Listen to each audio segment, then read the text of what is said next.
C'était un mardi matin, ce genre de matinée lumineuse et ordinaire dans notre banlieue résidentielle près de Versailles, où la lumière du soleil s'infiltre juste comme il faut par la fenêtre de la cuisine, illuminant le rebord du plan de travail en granit. J'avais ma routine habituelle, réglée comme du papier à musique. Le café était prêt. J'étais en train de plier le journal en attrapant une tartine quand Lana s'est adossée au frigo, avec cette expression impassible qu'elle avait appris à maîtriser. « Je m'en vais », a-t-elle dit, comme si elle parlait d'aller récupérer un costume au pressing. « Juste pour une semaine. J'ai besoin de prendre du recul. » Au début, je n'ai pas saisi le ton. J'ai levé les yeux en esquissant un demi-sourire. Du recul? Du recul par rapport à quoi? Elle n'a même pas scié. Elle a juste siroté son jus d'orange comme s'il s'agissait d'un cocktail sur une plage privée. Pour réfléchir, pour me sentir normal à nouveau. J'ai lentement repoussé ma chaise. Normal, comment, Lana? Tu vis dans une maison que tu as décorée toi-même. Tu conduis la voiture que tu as choisie. Tu as tes cours de yoga, tes brunchs, Netflix et un mari qui n'a jamais oublié un seul de tes anniversaires. Quelle partie de tout ça ne te semble pas normale? C'est là que ses yeux se sont rétrécis, froids et silencieux. Tu es trop prévisible. Tu ne changes jamais. Je n'arrive plus à respirer dans cette vie, Thomas. Ma voix s'est nouée dans ma gorge. Donc, tu pars parce que je suis quelqu'un de constant? Elle a haussé les épaules. Ce n'est pas vraiment à propos de toi. J'ai juste besoin d'espace. Tu bloques mon numéro et tu appelles ça de l'espace? Je te débloquerai la semaine prochaine, peut-être. Elle a attrapé son sac, déjà fait, comme si elle attendait ce moment depuis longtemps. Je me suis posté devant la porte, une bouffée de chaleur montant dans ma poitrine. Tu t'en vas et tu me laisses juste là, à m'interroger? Je ne te demande pas ta permission. La porte d'entrée a grincé quand elle l'a ouverte. Ma voix a craqué, non pas par les larmes, mais par quelque chose de plus tranchant. Alors ne reviens pas. Elle s'est figée un instant. Pas longtemps, mais assez. Puis la porte a claqué derrière elle, le bruit tranchant le silence comme un couperet. La pièce est devenue immobile. Ce silence. Ce n'était pas de la paix. C'était de la pression. Comme si tout l'air avait été aspiré. Mes jambes sont restées ancrées, les poings serrés le long du corps. Je ne l'ai pas suivi dans l'allée. Je suis juste resté là. Ma femme était partie avec la facilité de quelqu'un qui jette un sac poubelle, et j'étais toujours là, en chaussons, respirant fort comme si j'avais couru un marathon. Je suis resté à cet endroit plus longtemps que je ne veux bien l'admettre. J'entendais le bourdonnement du frigo, le tic-tac de l'horloge au mur, le son lointain d'une tondeuse dans la rue. C'était une matinée magnifique, vraiment, mais à l'intérieur, c'était l'orage. J'avais 43 ans, j'étais ingénieur en génie civil. 20 ans à construire les rêves des autres tout en finançant discrètement les caprices de ma femme. Lana adorait les bougies de luxe, le pilate et les potins du dimanche avec des amis qui souriaient à pleines dents. Je ne me suis jamais plaint. Je m'assurais que le prêt immobilier était payé. Je m'occupais de ses parents quand ils étaient malades. Nous n'étions pas extravagants, mais je pensais que nous étions stables. Et c'est peut-être ce qui m'a rendu aveugle. Je n'ai jamais vu le mépris grandir derrière ses sourires en coin. Et maintenant, ceci. C'était sa première phrase honnête depuis des mois. La porte vibrait encore dans son cadre. Le lendemain soir, je me suis retrouvé à siroter une bière à l'estaminet, un bar sportif au plafond bas, niché entre une quincaillerie et un cabinet comptable dans notre petite banlieue. C'était le genre d'endroit qui sentait encore la cigarette, bien que fumer soit interdit depuis 10 ans. Les télés diffusaient un match de foot que personne ne regardait vraiment, et les lumières étaient assez tamisées pour ne pas avoir à expliquer l'expression de mon visage. Mathieu s'est assis sur le tabouret à côté de moi avec un hochement de tête. T'as la tête d'un gars à qui on a demandé de tenir une grenade. J'ai eu un rire sec, sans lever les yeux. Quelque chose comme ça. Mathieu était mon plus vieil ami, depuis la 4e. Il avait été mon témoin de mariage, parrain de ma nièce, et la seule personne qui n'avait jamais besoin que je mette des gants pour parler, ce qui explique probablement pourquoi je ne lui avais rien dit avant ce soir. Elle est partie, ai-je fini par lâcher en fixant la mousse de ma bière. Elle a fait son sac, elle est partie hier matin. Mathieu a interrompu sa gorgée. Partie genre partie ou partie genre pause café? Elle a dit qu'elle avait besoin d'une semaine pour faire le vide. Ce n'est pas une pause café, mec. C'est un coup de semonce. Je me suis frotté la nuque. Allez, Mathieu. Peut-être qu'elle a juste besoin d'air. Je suis le même depuis trop longtemps. Je bosse. Jetons la pelouse. Je ne lui fais pas de surprise avec des voyages à Bordeaux ou des danses nocturnes dans la cuisine. Il a reniflé. Alors maintenant, être un type bien, c'est un défaut? J'ai expiré lentement. Peut-être qu'elle s'ennuie. Peut-être qu'elle avait besoin de voir ce que ça faisait sans moi. La voix de Mathieu a coupé court. Non, non, Thomas. Elle a bloqué son numéro. J'ai regardé vers lui, surpris par le tranchant de son ton. Il s'est penché, la voix basse mais ferme. On ne bloque pas le numéro de quelqu'un à moins de faire quelque chose qu'on ne veut pas qu'il sache. La phrase m'a frappé plus fort que prévu. J'ai bougé sur mon tabouret, essayant de garder un visage neutre. Tu penses qu'elle me trompe? Je pense qu'elle agit comme quelqu'un qui a déjà pris une décision et qui ne se soucie pas de t'y inclure. J'ai regardé à nouveau mon verre. Elle a dit, c'est juste une semaine et point. Mathieu a secoué la tête, frustré. Thomas, écoute-moi. Tu essaies d'être le bon gars ici. Je comprends, mais ça, ce n'est pas normal. Le mariage, ce n'est pas fait pour des sorties temporaires. Tu ne peux pas partir comme un fantôme et laisser ton partenaire deviner.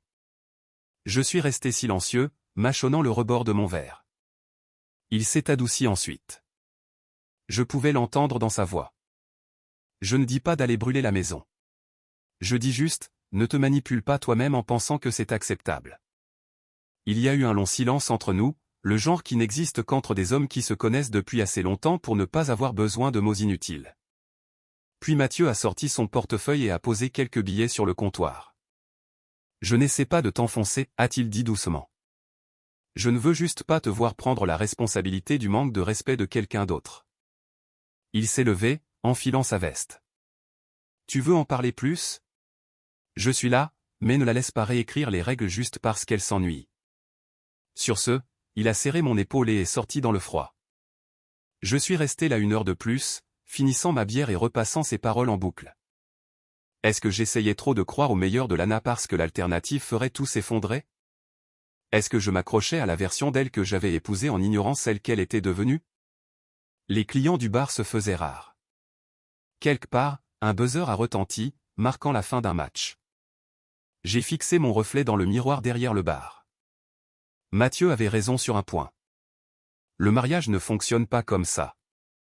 Et il y avait quelque chose dans les yeux de Lana ce matin-là. Ce n'était pas quelqu'un d'incertain. C'était quelqu'un qui avait déjà franchi la ligne. Je ne voulais pas y croire, mais le déni n'arrête pas l'incendie. L'appel est arrivé juste après 21h. Je regardais distraitement un documentaire, tout en me convainquant de ne pas envoyer de message à Lana. Le salon était calme. Trop calme. Le genre d'endroit où chaque grincement de parquet ressemble à un regret venant s'asseoir à côté de vous. Mon téléphone a vibré sur la table basse. Thomas, tu dois venir en ville. Tout de suite. Je t'expliquerai quand tu seras là. Je n'ai pas posé de questions. Sa voix était hachée, urgente, et quelque chose dans mes tripes me disait que ce n'était pas quelque chose que je pouvais ignorer ou oublier en dormant. Quand je me suis garé dans le parking à côté du restaurant qu'il avait mentionné, je pouvais déjà voir son SUV noir garé près du bord, faisant face aux fenêtres principales de la salle à manger. Je suis monté, j'ai fermé la portière et j'ai à peine eu le temps de respirer avant que Mathieu ne murmure « Regarde la cabine tout au fond, contre le mur ». J'ai suivi son regard et elle était là, Lana. Coiffée, un rouge à lèvres que je n'avais pas vu depuis des mois. La robe bleue que je lui avais achetée pour notre anniversaire l'an dernier. Celle dont elle disait qu'elle était trop habillée pour un dîner décontracté. Mais elle était là, la portant comme un badge de libération. En face d'elle était assis un homme en costume bleu marine ajusté, grand, rasé de près, un sourire trop large pour être innocent. Il ne se contentait pas de discuter, il riait. Sa main a effleuré le poignet de l'homme une fois, et il n'a pas bronché comme un collègue l'aurait fait. Il s'est penché comme s'il l'avait déjà fait auparavant. Pendant une seconde, je n'ai plus senti mes mains. Ma respiration est devenue courte et rapide. J'ai tendu la main vers la poignée sans réfléchir. Mathieu a attrapé ma manche d'une poigne ferme. « Ne le fais pas, a-t-il dit. Sa voix n'était pas forte, mais le poids derrière m'a stoppé. Je l'ai fixé. Tu savais qu'elle serait là. Il a hoché la tête lentement. Mon cousin les a vus la semaine dernière. Même mec, même ambiance. Je devais en être sûr avant de te dire quoi que ce soit. Elle a dit qu'elle avait besoin d'une pause, ai-je murmuré, mes articulations devenant blanches. Mathieu a regardé vers le restaurant. Elle a juste pris une pause pour s'asseoir à la table de quelqu'un d'autre. La rage s'est enroulée en moi comme un ressort. Laisse-moi entrer, ai-je dit. Elle veut de l'espace? Très bien, mais elle n'a pas le droit de prétendre que je n'existe pas pendant qu'elle joue à la poupée avec ce clown. Mathieu a resserré sa prise. Si tu y vas en frappant, c'est elle qui gagne. J'ai cligné des yeux. De quoi tu parles? Elle va retourner la situation. Dire que tu l'as humiliée, que tu es instable. Soudain, tu seras le mari colérique qu'elle a dû quitter. C'est l'histoire qu'elle racontera à tout le monde. J'ai laissé l'idée infuser. Il n'avait pas tort. C'est exactement le genre de scénario où elle excellerait. Innocente jusqu'à ce que ça devienne gênant.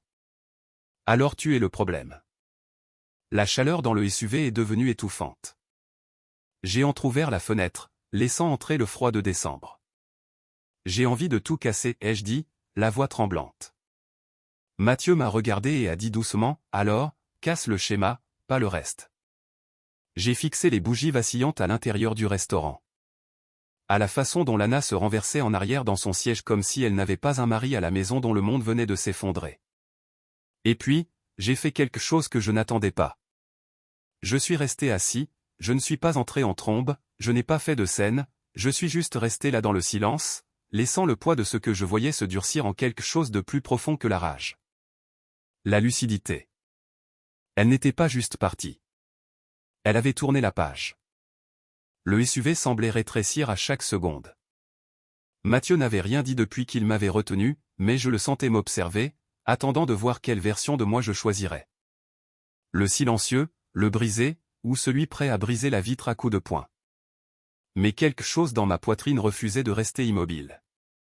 Je ne peux pas juste rester assis ici à la regarder rire à ma barbe, ai-je murmuré en poussant la porte avant que Mathieu ne puisse m'arrêter à nouveau. Je ne vais pas casser de meubles. Je veux juste qu'elle me voie. C'est tout, Thomas. Mais j'étais déjà dehors. Le restaurant était chaud, doré. Le genre de lumière que les gens associent aux anniversaires et aux secondes chances. Dès que je suis entré, j'ai vu son box contre le mur. Elle me tournait le dos et elle riait encore. Ce rire était le mien autrefois. Son compagnon avait la main posée sur la table, dangereusement proche de la sienne. Il était au milieu d'une histoire, gesticulant avec un charme poli comme s'il avait répété cette routine une douzaine de fois avant, peut-être plus. J'ai marché droit vers eux, chaque pas tranchant le bourdonnement de la conversation comme une ride sur une eau calme. Lana a jeté un coup d'œil au serveur, puis elle m'a vu. Son sourire a flanché en pleine phrase. Je me suis arrêté au bord de la table, sans dire un mot. Je n'avais pas besoin de le faire. Son visage m'a tout dit. Thomas, sa voix est tombée à un chuchotement. Ce n'est pas ce que tu penses. J'ai laissé mes yeux osciller entre les deux. L'homme, la quarantaine, montre de luxe, chaque cheveu en place, s'est figé comme un cerf sur le point d'être présenté à un pare-brise. Il n'a pas parlé, n'a pas hoché la tête. Il s'est juste levé avec une urgence soudaine, a attrapé son manteau et a disparu par la sortie latérale comme s'il fuyait un incendie. Lana l'a regardé partir, puis s'est retournée vers moi, les joues rouges et les yeux écarquillés. J'allais te le dire. J'ai haussé un sourcil. Te dire quoi exactement, a-t-elle balbutié. C'est juste quelqu'un que je connaissais. Je suis tombé sur lui et on s'est dit qu'un dîner nous aiderait. À réfléchir, ai-je dit doucement. C'est le genre de lucidité que tu cherchais quand tu es parti? Elle a regardé nerveusement autour d'elle comme si les nappes en lin pouvaient venir à sa défense. Tu fais une scène. J'ai secoué la tête. Pas encore. Un moment est passé. Ses épaules se sont affaissées comme si elle s'attendait à des cris, des larmes, des accusations. Mais je ne lui ai rien donné de tout ça. Je me suis retourné et je suis parti. Pas d'explication, pas d'insulte, juste parti. Mes chaussures résonnaient sur le sol ciré. Personne ne m'a arrêté. Personne n'a dit un mot. L'air semblait plus lourd à chaque pas, mais ma colonne vertébrale est restée droite. Dehors, le froid a frappé mon visage comme une gifle. Je suis remonté dans ma voiture, serrant le volant si fort que mes doigts me faisaient mal. Mathieu n'a rien dit. Il n'avait pas à le faire.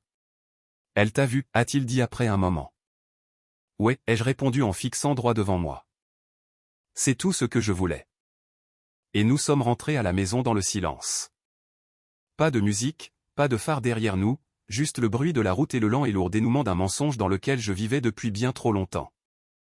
Il s'était écoulé exactement 34 minutes après mon retour à la maison quand j'ai entendu le crissement familier des pneus à l'extérieur. Puis, ces clés qui tâtonnaient dans la serrure. La porte s'est ouverte violemment et Lana a fait irruption comme une rafale de chaos. « Thomas » a-t-elle crié, la voix déjà brisée. « S'il te plaît, attends. » Elle a claqué la porte derrière elle et est restée là, essoufflée, le mascara coulant sur son visage, un talon manquant, la bretelle de son sac glissant de son épaule. J'étais toujours sur la même chaise que celle où je m'étais assis en rentrant. Pas de télé, pas de téléphone, juste le silence et une cheminée qui n'avait pas été allumée depuis des jours. « Je dois t'expliquer » a-t-elle dit en se précipitant dans la pièce, la voix tremblante. Ce dîner. Ça ne voulait rien dire. Je te le jure, Thomas, tu as mal interprété le contexte. Je n'ai pas bougé. Elle a continué. Chaque phrase sortant plus vite que la précédente. J'allais te le dire. Il m'a envoyé un message il y a quelques jours et je ne pensais pas que ça importerait. J'avais besoin d'espace et je ne savais pas ce que je voulais. Et Dieu, s'il te plaît, dis quelque chose. Je me suis levé lentement, non pas parce que je voulais l'intimider, mais parce que j'étais fatigué qu'on me parle ainsi. Je t'ai vu rire, ai-je dit calmement. Elle a cligné des yeux, confuse. Quoi? À la table avec lui, rire. Tu ne fais pas ça avec quelqu'un pour qui tu es confuse. Tu avais l'air sûr de toi. Elle a fait un pas en avant. C'était la nervosité. C'était gênant. Je ne savais pas comment agir autrement. Lana, ai-je dit en la coupant doucement. Tu portais la robe bleue. Elle s'est figée. Ma voix est restée stable. Tu m'as dit une fois qu'elle te donnait l'impression d'être une femme désirée. Tu t'en souviens? Elle a hoché la tête lentement. Tu as porté cette robe ce soir et tu as bloqué mon numéro cette semaine. Alors dis-moi encore comment c'était juste des retrouvailles innocentes. Sa voix est tombée à un murmure. C'était juste un dîner. Je l'ai regardé, vraiment regardé, les cheveux légèrement ébouriffés par la précipitation, les coins de sa bouche tremblants. Mais derrière tout ça, il n'y avait aucune innocence, seulement du désespoir. Je me suis dirigé vers la porte d'entrée et je l'ai ouverte. Thomas, sa voix a craqué. Tu devrais partir. Non. Non. Tu ne comprends pas. Je ne pensais pas clairement. Je n'ai pas planifié ça. Sa respiration s'est bloquée. J'étais seul et tu as été si silencieux ces derniers temps. Tu as arrêté de remarquer des choses. Je pensais peut-être que tu ne t'en souciais plus. Je me suis retourné.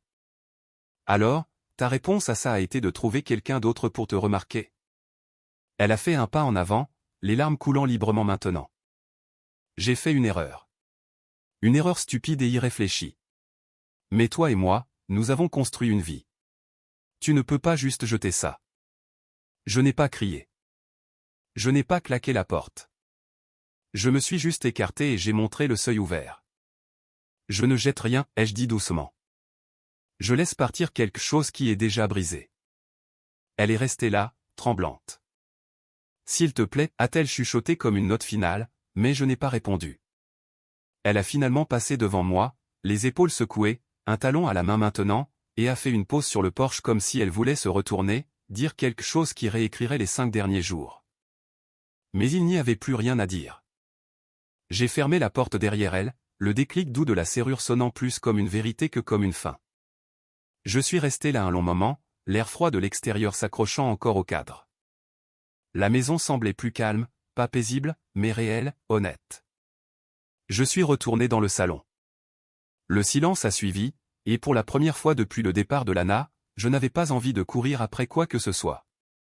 Il était à peine 9 heures du matin quand j'ai entendu frapper. Pas frénétique, pas agressif, juste doux, répété. Je suis resté dans le couloir un moment, toujours dans le t-shirt et le bas de jogging avec lesquels j'avais dormi, si on pouvait appeler ça dormir. Je savais déjà qui c'était avant d'ouvrir. Et en effet, elle était là, Lana. Cheveux attachés en un chignon bas, pas de maquillage cette fois, une petite valise à ses côtés, la même avec laquelle elle était partie il y a 5 jours. Son expression était prudente, comme quelqu'un s'approchant d'une maison qui pourrait être en feu. « Salut » a-t-elle dit doucement, croisant les bras contre le froid. « On peut parler ?» Je n'ai rien dit tout de suite, je l'ai juste étudié. Sa voix était plus douce que la veille.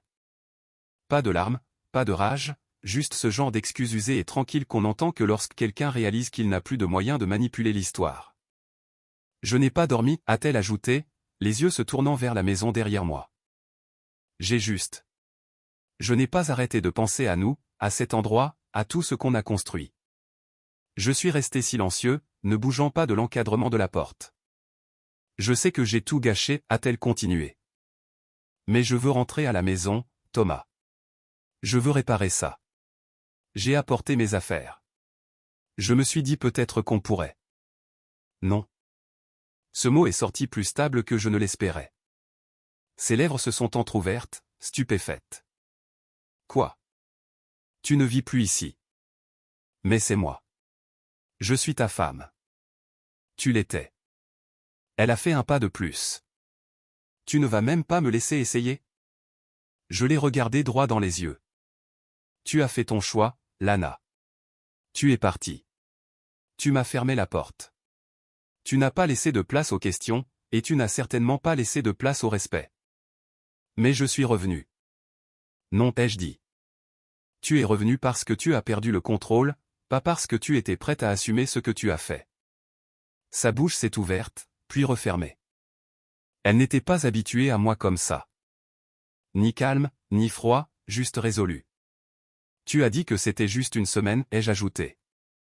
Mais nous savons tous les deux que ça n'a jamais été une question de temps.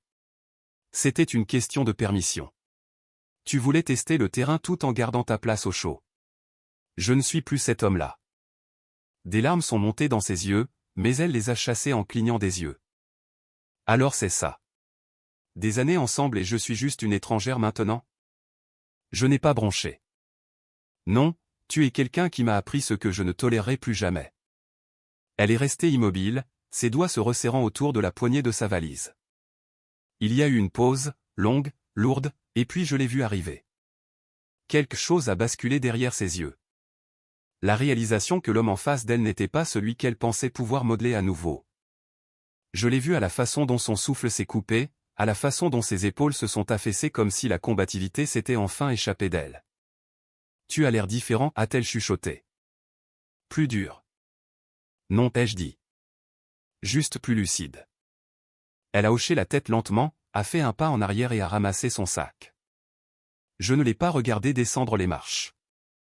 Je n'ai pas attendu pour voir si elle se retournait. J'ai fermé la porte.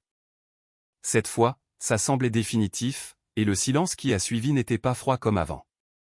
Il semblait mérité. Très rapidement, appuyez sur le bouton like pour booster l'histoire. Il était environ 14 heures quand j'ai entendu frapper à nouveau. Mais cette fois, ce n'était pas doux. C'était le genre de coup qu'un ami utilise quand il ne vient pas juste rendre visite, mais livrer quelque chose. Mathieu était sur le porche, tenant un téléphone dans une main, une expression sur le visage que je n'avais jamais vue auparavant. Pas en toutes nos années. « T'es présentable » a-t-il demandé. J'ai hoché la tête, m'écartant pour le laisser entrer. Il est allé droit au salon, sans s'asseoir. « Il y a quelque chose que tu dois voir » a-t-il dit en déverrouillant son téléphone. J'ai hésité à te montrer ça, mec, mais je veux savoir si j'étais toi. Il a tendu le téléphone, écran face à moi. La vidéo était un peu tremblante, clairement prise derrière une cloison ou à travers une fenêtre.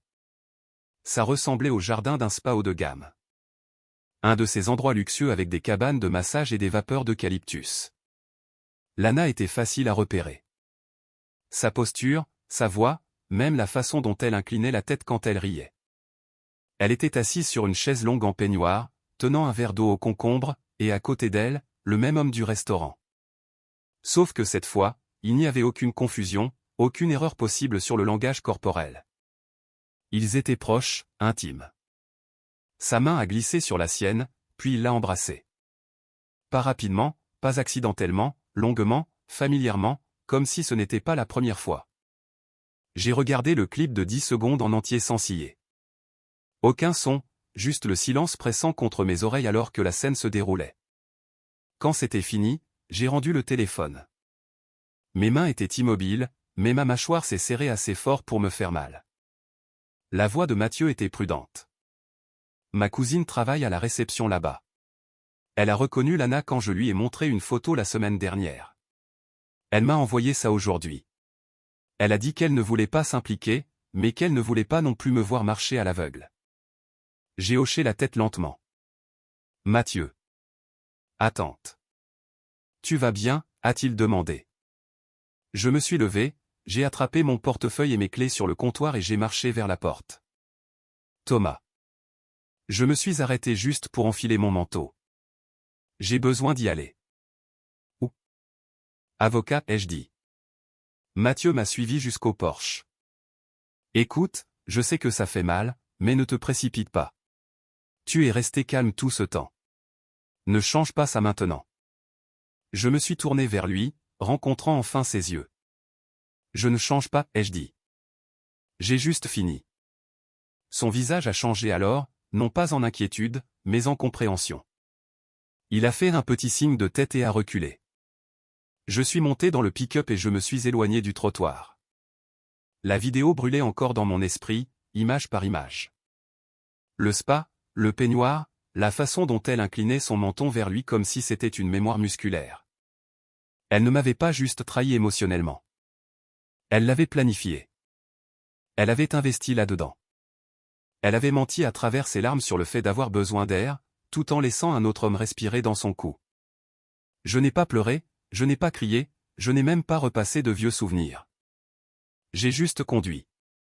Le cabinet de l'avocat était en centre-ville, niché entre une clinique dentaire et une agence immobilière. Le parking était à moitié vide. L'enseigne sur la porte disait « Cabinet d'avocat, droit de la famille, Carter Morin Brox ». Je suis entré et j'ai dit à la réceptionniste que je voulais demander le divorce. Elle n'a pas scié. Non, Thomas Wallace. Elle m'a tendu un presse-papier. Alors que je m'asseyais pour remplir les documents, stylo en main, quelque chose dans ma poitrine a finalement basculé. Pas lourd, pas creux, solide, comme si une porte avait été fermée de l'intérieur et verrouillée. Je ne jouais plus fair-play. Je jouais vrai. Les jours ont passé. Je n'ai pas eu de nouvelles d'elle. Pas après la vidéo du spa. Pas après mon départ pour l'avocat. Rien que le silence, ce qui était ironique compte tenu de la force avec laquelle elle avait besoin d'être entendue auparavant. Puis, le matin de ce qui aurait été notre 7e anniversaire, mon téléphone a vibré. Lana, dîner au Brio ce soir à 19h. J'ai fait la réservation au cas où tu voudrais parler. C'est toujours notre date après tout. Elle a même ajouté un petit emoji champagne comme si cela adoucissait le coup de tout ce qui est arrivé avant. J'ai fixé le message pendant une longue minute. Puis j'ai verrouillé mon téléphone et je l'ai jeté face contre le comptoir. Ce soir-là, le jardin était brillant. Des guirlandes lumineuses étaient drapées sur la clôture. Le barbecue était allumé. Des bières s'entrechoquaient. Quelqu'un a apporté une enceinte et a laissé le rock classique envahir l'air. L'air sentait le burger et le temps frais. Le rire était réel, pas forcé, pas poli. Juste réel. Mathieu se tenait près du brasero avec une spatule dans une main et un verre dans l'autre. « T'es sûr que tu ne veux pas faire quelque chose de plus calme ce soir ?» a-t-il demandé en me poussant. J'ai pris une gorgée de ma boisson. Le calme me tuait. Il a souri. Ça se tient. Plus d'amis sont arrivés que je ne l'espérais. Certains du travail, certains de la salle de sport. Même mon voisin Greg avec ses blagues maladroites et 2 sortes de trempettes. Des gens que je n'avais pas vus depuis des mois arrivant sans hésitation. Peut-être qu'ils ne savaient pas tout, mais ils en savaient assez pour comprendre que ce n'était pas une maison en deuil. C'était une maison qui se réappropria elle-même. À exactement 19h04.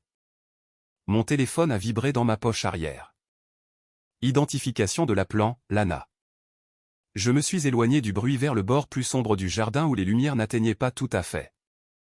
Je n'ai pas hésité. Allô. Il y avait une douce musique de piano en fond, des couverts qui s'entrechoquaient, le chuchotement indubitable d'un restaurant à nappe blanche. Où es-tu? A-t-elle demandé, la voix légère, mais incertaine. J'ai souri. Juste assez pour le sentir, pas assez pour qu'elle l'entende. Je célèbre déjà, ai-je dit. Une pause. Célébrer quoi? J'ai laissé les mots atterrir lentement et proprement. Mon célibat. Silence. Pas même un souffle. Puis, clic. Elle a raccroché. J'ai glissé le téléphone dans ma poche, je me suis tourné vers la maison et j'ai vu tout le monde encore rassemblé autour du brasero, assiette en main, le rire remontant à nouveau. Je suis revenu les rejoindre, me glissant sur un siège à côté de Mathieu. Elle a appelé, a-t-il demandé en me tendant un autre verre. Ouais. Comment ça s'est passé? J'ai cogné mon verre contre le sien. Bien. Le reste de la nuit s'est déroulé sans accroc. Quelqu'un a renversé de la salsa. Greg a essayé de jouer de la guitare. Nina du bureau est arrivée en retard avec des cookies et une histoire sur son chien qui mangeait son chargeur de téléphone. Personne n'a mentionné Lana. Personne n'avait à le faire. Ce n'était plus à propos d'elle. Ce n'était même plus à propos de ce qu'elle avait fait. C'était à propos de ce que j'avais arrêté de permettre. Pour la première fois depuis longtemps, je n'attendais pas que quelqu'un rentre à la maison. J'y étais déjà. La fête battait son plein. Le rire bouillonnait à travers le jardin. Les flammes vacillaient dans le brasero. Et j'étais au milieu d'une histoire sur Mathieu qui a failli brûler son garage en essayant de faire frire une dinde quand le portail d'entrée a grincé. Des têtes se sont tournées. Elle est entrée comme une tempête, prétendant être une brise. Lana, portant le même manteau que je lui avais acheté à Noël dernier, cheveux parfaits, visage tendu. Ses yeux ont scanné le jardin, m'ont trouvé instantanément. Les conversations ont diminué juste assez pour que tout le monde remarque que quelque chose avait changé. Elle a fait un pas en avant, ses talons craquant sur le gravier. Vraiment, a-t-elle lancé. Tu organises une fête le jour de notre anniversaire et tu n'as même pas la décence de répondre à mon appel? Je ne me suis pas levé, je n'ai pas bronché. Tu as appelé, ai-je dit calmement. J'ai répondu. Ce n'était pas une réponse, a-t-elle répliqué, la voix montant. C'était une gifle au visage. Quelques invités ont détourné les yeux poliment. D'autres ne s'en sont pas donné la peine. Mathieu s'est tenu à côté de moi, la mâchoire serrée. Il s'est penché. Tu veux que je l'éjecte? J'ai secoué la tête. Non, elle veut les projecteurs. Elle peut les avoir. Lana a fait quelques pas de plus en avant. Ses mots sortant plus vite maintenant. C'est ce que tu fais. Tu m'humilies devant tes amis comme une sorte de coup de vengeance. Organiser une fête pour prétendre que rien de tout cela n'est arrivé, comme si je n'avais jamais compté. Je me suis levé lentement, laissant le silence total du jardin s'installer entre nous. Tu veux la vérité, ai-je dit. D'accord. Je me suis tourné vers la porte coulissante du patio et je suis entré, tout le monde regardant. Un instant plus tard, je suis revenu avec la télécommande de la télé dans une main et le téléphone de Mathieu dans l'autre. Tout le monde, j'ai besoin de votre attention une seconde, ai-je dit. Les conversations se sont calmées, les assiettes ont été posées. Certains invités étaient confus, d'autres pas surpris. J'ai pointé le téléphone vers l'écran. Quelques clics plus tard, la vidéo du spa a commencé à jouer. 10 secondes. Aucun son, juste Lana riant, touchant sa main. Le baiser. L'écran est devenu noir. Le jardin est resté silencieux. Le visage de Lana s'est vidé de sa couleur. Où as-tu eu ça? A-t-elle chuchoté, figée.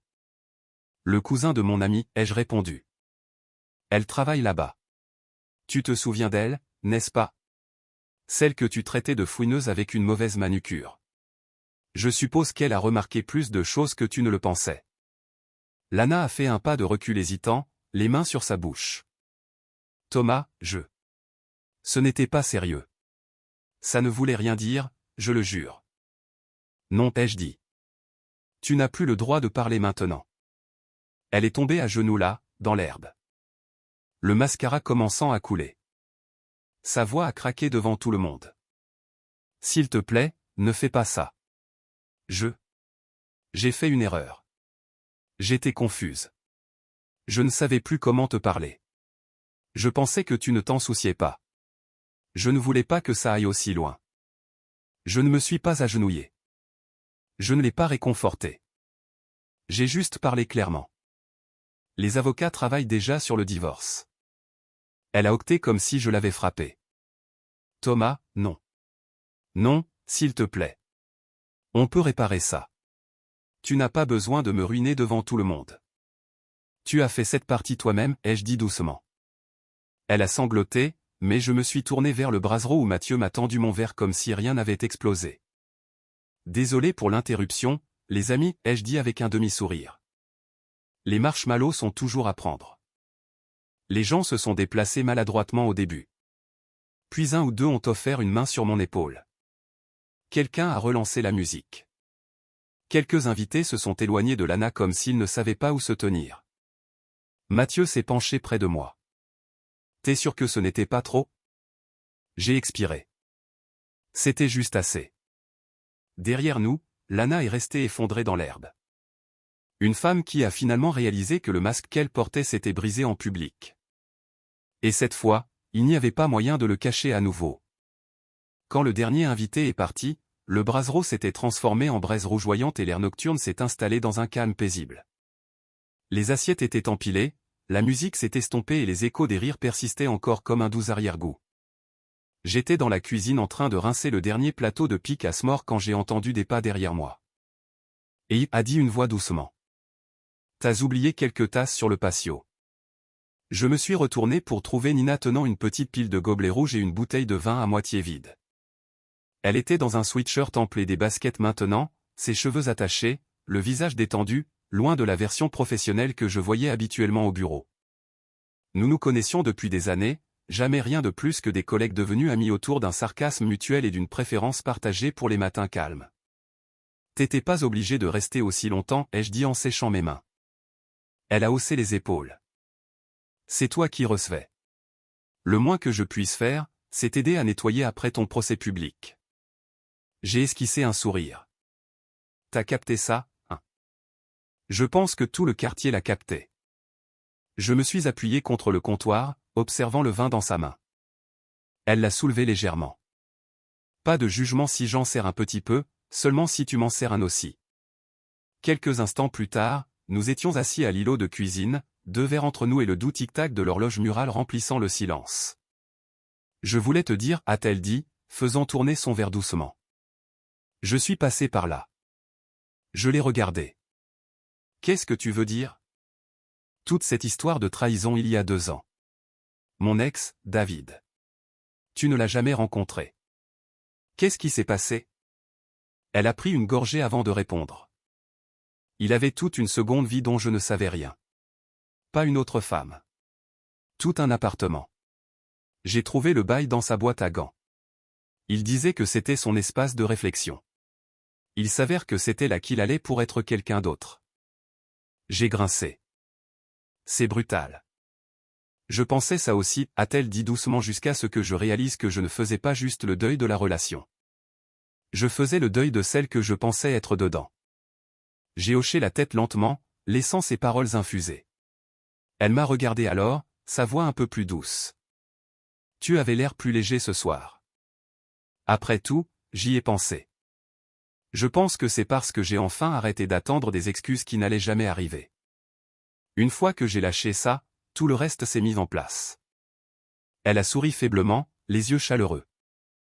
Je ne sais pas si je crois au nouveau départ, a-t-elle dit. Mais je crois au vrai. Nous sommes restés assis dans un silence confortable un instant. Pas besoin de le remplir de bruit. Juste 2 personnes qui avaient été meurtries de la même façon, trouvant un peu de calme de l'autre côté des décombres. Finalement, elle s'est levée, verre vide à la main. Je devrais y aller. Mais, la prochaine fois que tu organises une fête, peut-être juste des cupcakes, moins de guerre émotionnelle. J'ai ri. Marché conclu. Elle a fait une pause à la porte. T'as assuré ce soir, Thomas. Vraiment? Vraiment. Et puis elle est partie. J'ai verrouillé la porte derrière elle, éteint les lumières et suis resté dans la cuisine un peu plus longtemps. Ça semblait plus chaud. Pas à cause du vin, pas même à cause de Nina, mais parce que pour une fois, il n'y avait plus rien à cacher. Juste de l'honnêteté et le retour lent et tranquille de la paix. Le lendemain matin, je suis arrivé au café Ridge View quelques minutes en avance. Notre endroit habituel, petit, niché derrière une librairie et sentant toujours la cannelle et les secondes chances. Mathieu est arrivé juste à l'heure, casquette de baseball basse, sweat à capuche zippée. Pas de grande entrée, juste un homme qui s'était présenté à travers tout cela. Il s'est glissé dans le box en face de moi, a hoché la tête une fois. T'as la tête d'un gars qui vient de se délester de 5 kilos, a-t-il dit en tendant la main vers le menu qu'il ne lisait jamais. C'est peut-être, ai-je répondu. La serveuse, Kelly, comme toujours, nous a apporté 2 cafés sans avoir besoin de demander. J'ai pris une gorgée, puis j'ai regardé de l'autre côté de la table. Écoute, ai-je dit, à propos de la nuit au bar. Je ne voulais pas l'entendre, et j'ai agi comme si tu étais le problème alors qu'en réalité, tu étais la seule personne à être honnête. Mathieu a fait un geste de la main. De l'eau sous les ponts. Non, vraiment. J'aurais dû le dire avant. Merci de ne pas être parti, même quand je faisais tout ce que je pouvais pour rendre ça facile. Il s'est adossé, berçant son mug. C'est ce que font les amis, mec. On est là quand ça compte, pas juste quand les choses vont bien. J'ai regardé par la fenêtre un moment. La neige commençait juste à tomber. Légère, propre, pas de dégâts pour l'instant. Juste le début de quelque chose de nouveau. Tu avais raison, ai-je dit, la voix plus basse maintenant. Elle n'était pas confuse. Elle était déjà partie. Je ne voulais juste pas l'admettre. Mathieu a hoché la tête. Parfois, la vérité n'est pas un miroir. C'est une masse. Mais une fois que ça frappe, au moins tu construis enfin sur des bases solides. Nous sommes restés assis en silence un moment, sirotant notre café, l'air entre nous stable. J'ai eu un petit rire. Tu penses que c'est fou que je me sente mieux maintenant après tout ça? Mathieu a souri. Pas fou, juste libre. Nous avons cogné nos mugs ensemble. Un petit son, mais ça signifiait quelque chose. 2 hommes changés par la tempête, toujours debout et enfin prêts pour ce qui vient ensuite. C'était la fin de mon histoire. Je pense encore à Mathieu, à la façon dont il est intervenu alors que je refusais de voir ce qui était juste devant moi. Il ne me devait pas ça, mais il est venu quand même.